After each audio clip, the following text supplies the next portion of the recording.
Hello and welcome to the boat shed. Let's start today's video by filling in that hole right there, and then we probably have some other fun things to look at today as well. We usually do, so stick around for all of that. Well, if you're new here, welcome. My name is John and this boat here is Antidote. Now, I am not a pro boat builder, but I'm an engineer and a sailor with a dream of fixing up this old boat to go sailing around the world someday. Now, we got a lot of work to do first. Last week we were tearing up an old bulwark. That's been an ongoing project. We also removed some seacocks from the bow of the boat here. So today I want to start by trying to fill in this hole right here.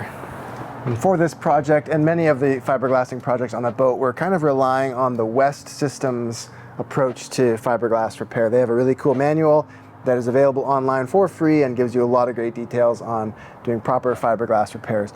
So for any repair like this, first of all, since it's a large hole, they recommend a backer on the inside, and then we're going to do a 12-to-1 bevel, meaning that for every inch of thickness of the hull, we need to go out 12 inches from the side, grind that down on a nice gradual layer so that we have a good amount of surface area for the fiberglass to bond back onto. So when this is all said and done, this 1.5-inch hole is going to be like a 10-inch patched repair here. And as a matter of fact, since this is 720 thousandths of an inch thick, that means times 12, it's something like 8.65 inches, I think was the math. So let's say 9. And that is going to just fit on the forefoot of the boat here at the bow. And then going around, it's going to be a relatively large patch for a somewhat smaller hole. This hole is only 1.75 inches diameter, but it's really important to get that extra bevel so you have all that surface area and a nice taper from old glass to new glass. Since you're relying completely on secondary bonds, meaning they're not original to when the fiberglass was first installed, so you have a complete mechanical combination here. You don't have any chemical bonding going on. So that's really important to get that correct bevel. We need to clean all this up first, so we're gonna do that with the Bosch sander here. This is my 6-inch, love this guy. And this is going to do a nice job of cleaning up the paint. We have an old disc on here. I'm not concerned about the condition of this. We'll get all this cleaned up, then we'll switch to clean discs and make sure this is all really clean before we grind in. So that way we know we're not putting contaminants into the fiberglass layer. Start with a clean surface, then grind it down. So that's the plan. Let's get going.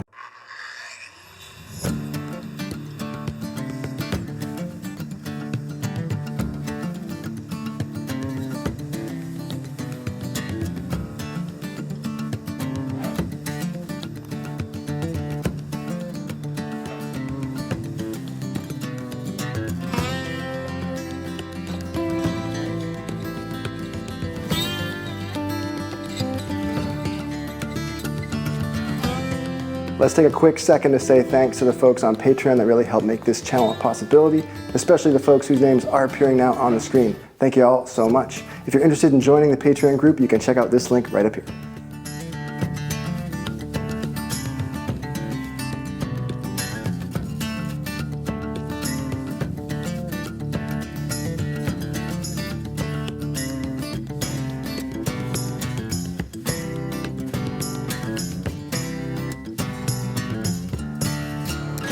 Welcome back. It's the following day as we ran out of daylight yesterday, and now we're getting ready to grind in that taper here. So I noticed there's less paint colors than I was expecting to find as we revealed all the way back down to glass. It looks like there's maybe 4 or 5 different paint layers and then the white gel coat here.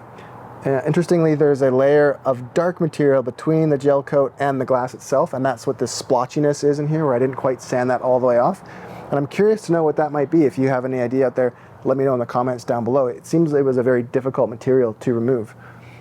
Overall, this was a lot of work. Honestly, this small area, working overhead at arm height, wears you out. I can't imagine removing all the paint on the boat using this method. Even a regular angle grinder with a maybe more aggressive disc seems like a ton of work. So we'll probably be looking to blast this, get it blasted, or use a chemical stripper, maybe a gel coat peeler if it really comes down to it. But the hull seems to be in good shape, and this boat didn't have a lot of blisters. It had some, but not too many when I pulled it out of the water. So I don't think we have to do a massive full bottom job on this boat, which would be really good. Anyway, let me know in the comments down below too if you have other methods that you've used to strip the bottom paint that you think are effective. I'd love to hear them. Weigh out those options before I take that job on. But enough talking, let's get grinding on this glass.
Let's do a quick midpoint update here. And I've waited for the dust to settle in here. There is some dust, unfortunately, getting out. You might have noticed that from the footage. The sander isn't capturing all of the dust. That's to be expected. That's a tall order for that little hose to pick up all of that dust, especially from a spinning sander. So everything in the grinding world of fiberglass to me so far seems to be a trade-off between dust creation and speed and physical exertion required. So the sander running at its slowest speed makes a small amount of dust that I can mostly pick up with the vacuum attachment, but then it of course takes a lot longer. Running it at higher speeds removes material very fast, but there is a cloud forming all around me, and it is in my shop and it has moved around a bit, so I am going to be doing some cleanup. As you know, I hate having dust in the shop. I am working in here for the next little while, or long while perhaps. I don't want to need to wear a respirator in here all the time. Controlling the dust is a really important thing for me. I started thinking about another tool that I've used for grinding work, and that is my concrete floor grinder. So this is a very aggressive diamond tooth, not really teeth, they're more like pucks. But it's a flat surface grinder, and this dust hood that happens to fit on this 4.5-inch disc really well extracts a lot of dust. When I'm doing concrete work, it gets almost all of it out. So I'm wondering if I can use that on the glass here to try to get the bevel close while capturing most of the dust with this. So that's what I want to try now. We're going to rig this up, give it a shot, see how it works. A word of caution is that these things are going to remove material very fast. So you could very easily get gouges in the surface. So I'm going to be very, very careful.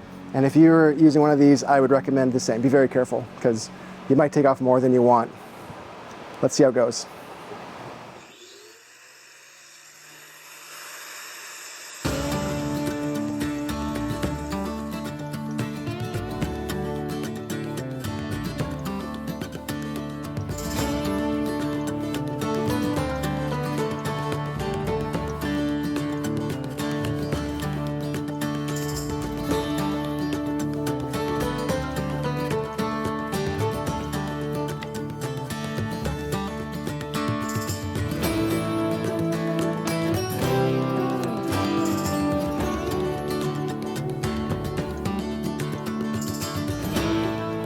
The grinding is coming along nicely, but man, that is a lot of work. So I'm just taking a quick little break.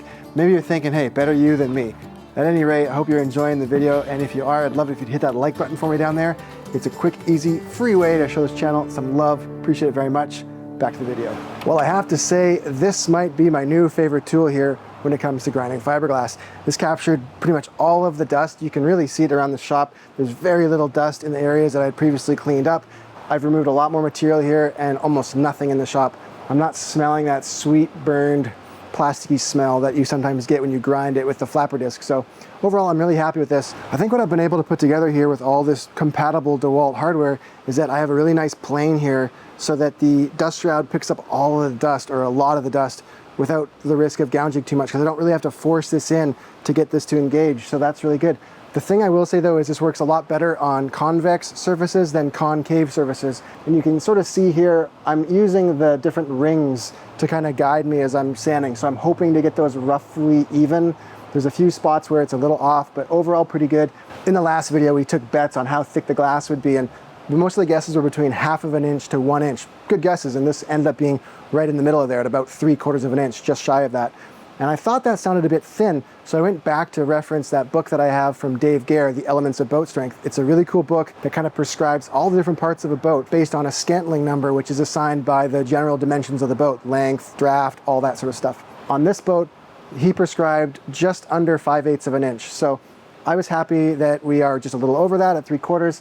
So I think this is going to work out. Some of you might be wondering why I'm only going after this one side and not both sides for the repair. I could still go in and put a bit of a bevel and put a few more layers on the inside. I might still do that, but at this point I don't think it's necessary. I've been following the West Systems guide. I spoke with them even this morning to confirm that yes, a one-sided repair at 12:1 is sufficiently strong for anything that the boat will see. Now Boatworks today, Andy over there is a really fantastic repair expert, and he recommends a slightly larger bevel. That certainly won't hurt, and I would probably do that if I had the room down here. I also spoke with Aladino from Sailing Magic Carpet, and although he prefers to do a two-sided repair when he has access, he agreed that a one-sided repair at the correct bevel will be just fine. I'll get this all cleaned up, ready to go for glass, and in the meantime, take a look at this. Wow, what a beautiful day up here in the Northwest. It is clear blue sky, but it's a little chilly. And we actually have had some freezing temps overnight, even though it's a little warmer in the shed now. But I started to notice something as these days have gone on like this, and that's that I've got what looks like little paw prints here scurrying around the shed. It looks like an animal's coming in with wet paws and tracking around. Then I started to realize that I was hearing raindrops. And I think this hasn't been a problem in years past because I didn't have the floor covered with this big tarp that I do now. So I'm seeing this and realizing that, yeah, we have condensation forming on the inside of the shed because of the cold weather, and then it's dripping down on the ground. So it can cause problems if I have work going on up there that I want to keep dry. We're going to try to see if we can help with that a little bit. So a little while ago, a friend of the show came by and dropped off these big rolls of bubble wrap. It's 4-inch wide sheets of packing material, basically. But he had a shed that he built up here in the Northwest for a Cape George rebuild that he did. It came out really well. So they're from his old shed. He doesn't need them anymore. So we're going to try and put a few up. Maybe we'll start where the scaffolding is over there, where I can easily work overhead. We'll get a few of these put in a couple of the bays, see if it helps in the mornings with this condensation issue and throughout the day. And then if it's good, we'll do the whole shed. It's not practical to heat this space or really properly climate control it at all. It's a big open building basically, but we'll see if we can help a little bit. Let's get to work.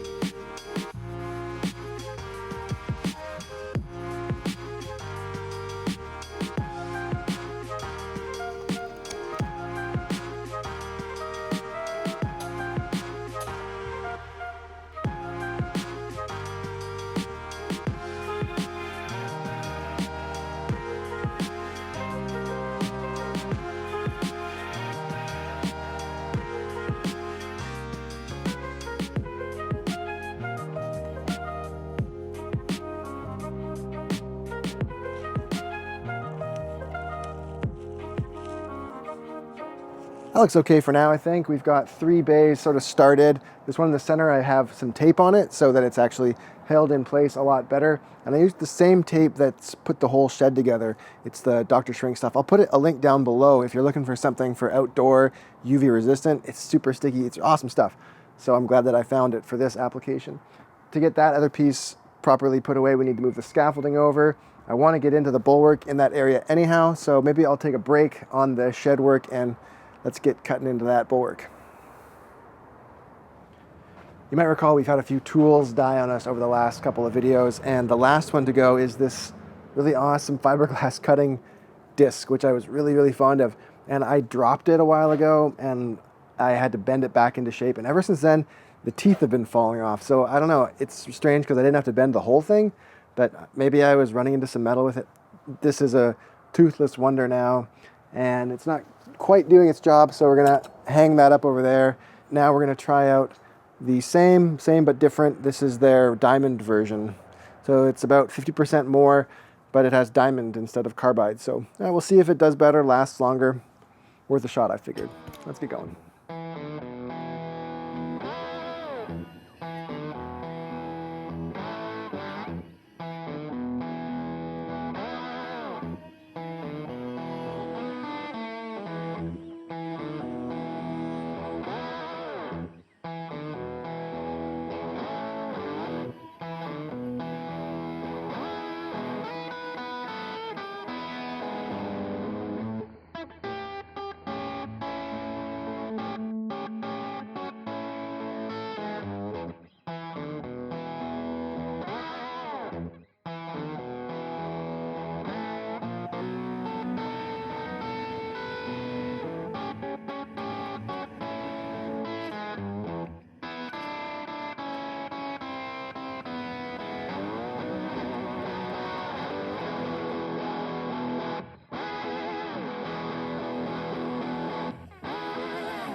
Well, everybody, here we are with the last couple of feet left on the aft starboard bulwark section to remove that rotten core. So we have the last chain plate here fully exposed for the backstay. That's all been excavated. There's one more hawse cleat here to go, and then there's one more backing plate just behind here that we'll dig out. And then this whole side is basically done, at least for the demolition part. So that's really exciting. And there's a really funny thing I've noticed right here though, and I've seen this along the way, but let's talk about it. There's these little sections of end grain plywood sticking right up through the bulwark here, and I just can't for the life of me figure out why they would have done that. So whatever they were thinking in 1989, I don't know, but that is for sure a leak path for water, and just to have plywood there, pretty crazy. So the only thing sealing that would have been the cap rail. Probably held up for a little while. Anyway, let's get this last section done, charge on, and then we can move on to another part of the project.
And with that, it is time to put the chainsaw away, and perhaps for the last time in a little while, because the starboard bulwark is now completely excavated of old rotten plywood.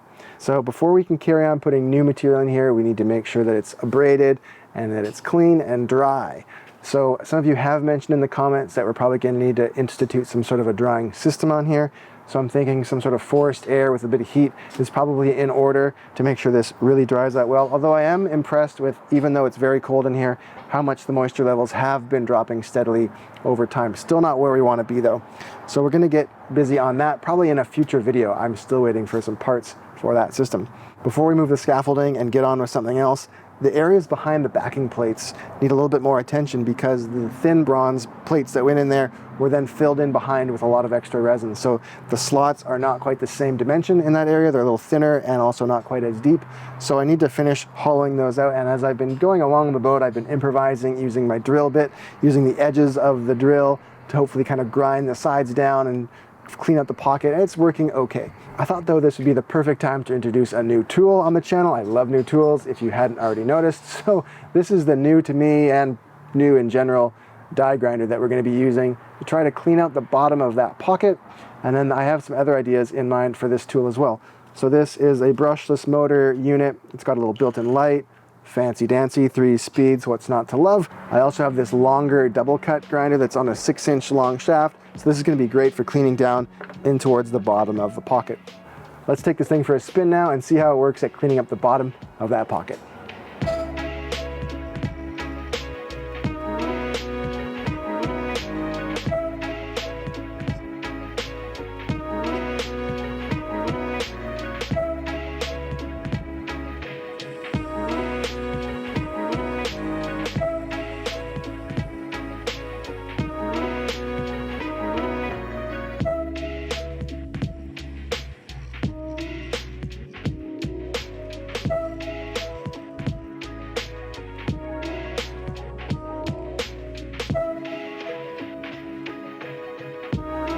Well, I'm afraid I owe all of you out there an apology, because not long after starting with the die grinder to try to clean out that fiberglass resin, I switched back to the good old chainsaw.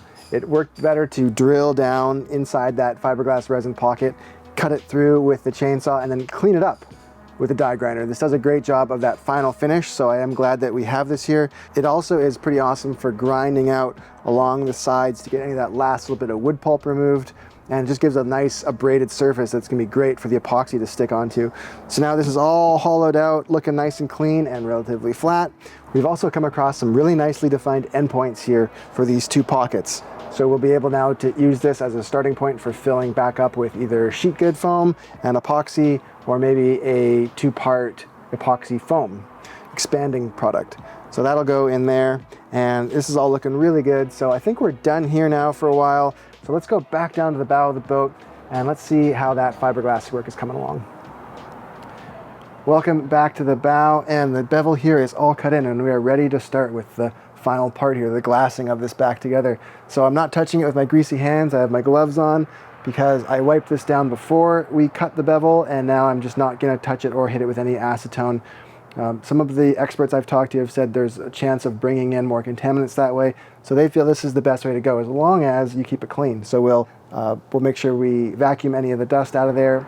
And I've already gone inside and prepared a backing plate for it with some peel ply, so there's going to be some material behind this to help support the glass. And then we're going to put this on wet, but we're going to use vacuum to pull it down nice and tight, get any of the air pockets out so we have a really strong finished product. So let's get into the shop now and we'll get started on cutting out that glass. So we're going to start cutting out layers of glass here, and I think to make up the 720 thousandths of an inch with a little bit of vacuum, I think they're going to pack down a bit. So 18 to 20 is probably the number of layers we're going to go through. So I've made up a little jig of sorts here, concentric circles, just to help me get the right shape. Now it's obviously not a perfect circle out there, but I figured if I pre-drew these lines, it didn't take very long, and that's going to give me the best chance of keeping this somewhat uniform as we step down through the many layers. So we're starting at 19.5 inches and ending at just over 1.5 inches, and that's going to hopefully fill in that whole concave that I cut into the bow there. Now I thought it was interesting yesterday as I noticed when the lights were out, the light shining through the bow kind of shows you how thick the hull is in different spots. So it'll be interesting to see when we put this all back together if that becomes more uniform. And you can even see there the little spots where the tabbing from the bulkhead work went in, where it's a little darker. So anyway, let's get going on tracing these out.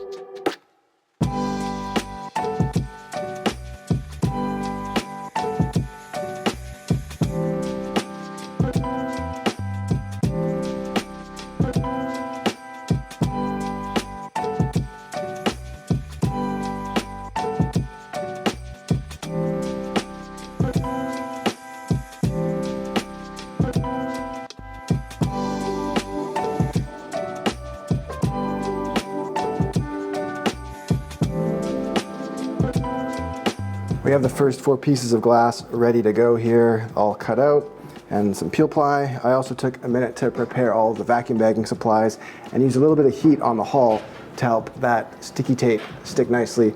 Also maintained the epoxy in the other side of the shop last night, elevated temperatures in there, so it's nice and warm. That should make it flow nicely into the fiberglass. So hopefully we've got everything ready to go now. So temperatures are an issue today. It is cooler, as I've mentioned, so I'm using the fast cure epoxy, which works down to 40. It takes a very long time to cure at those temps, so I might try to raise it a little bit, but I want to be careful I don't go too high. Really windy today. You can see it's blowing like mad out here. It's blowing the garbage cans all over the front and the driveway. So I'm hoping we don't lose the power. We're gonna go for it. Let's hope for the best. Here we go.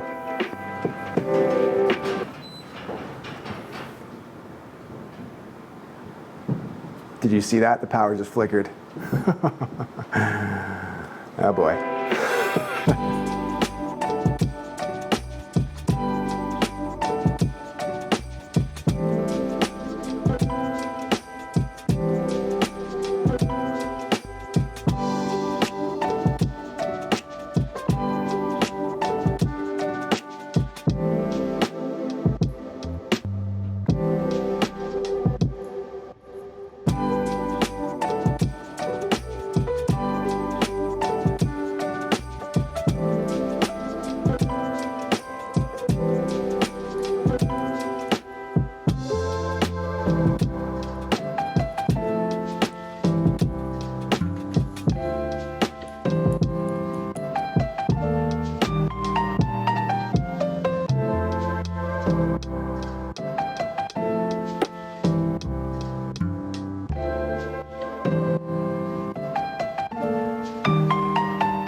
This first 4 layers looking really good now. I'm gonna let this go overnight without extra heaters. It's gonna get down to about 40 overnight, so that's just inside the window, and I'm hoping that when I pull the peel ply off tomorrow, it will be hard enough for that, but not fully cured yet. It's gonna take like 3 or 4 days at that temperature to cure fully, so I'm still taking advantage of a bit of that chemical bond when we get to the next layers tomorrow. Now you might have also noticed that I put the CSM side out, and that's something that I just like to do when I know that I'm gonna be fairing, because I can sand that material off and I don't lose a lot of structure. It's really just a preference thing, I think. Some people probably put it the other way most of the time. I don't think there's a big problem there. I've seen people recommend it, some real seasoned pros recommend it the way I just did it, so that's what I'm going with. Heading back up top, and I wanted to check out how the insulation is doing that we hung up earlier, and it's doing all right. But with all this wind today, the whole roof of this structure kind of flaps around a bit. It's one big sheet of continuous plastic. It's not really held down very well. So unfortunately, some of these pieces have come loose. We'll have to figure out a better way to attach some of this stuff, but I am happy with how it was performing. So we'll get back to that another time. Speaking of another time, the peel ply up at the bow is gonna have to wait to come off. We'll get all the layers on in the next video probably, so come on back to see how that whole thing turns out. I'm very confident it's gonna look great, but we'll just have to wait and see. So if you're new to the channel and you wanna get caught up from the very beginning, we have a playlist here that'll take you through the whole entire project so far. And if you're not yet subscribed, why not? Check it out. Right there, button for you. See y'all next time. Let's kick today off by filling in that hole right there. I'm cleaning up the last bit of this back. Blah. Let's kick today's video off by filling in that hole right there. Oh, I hit it. Darn it. That was a good take.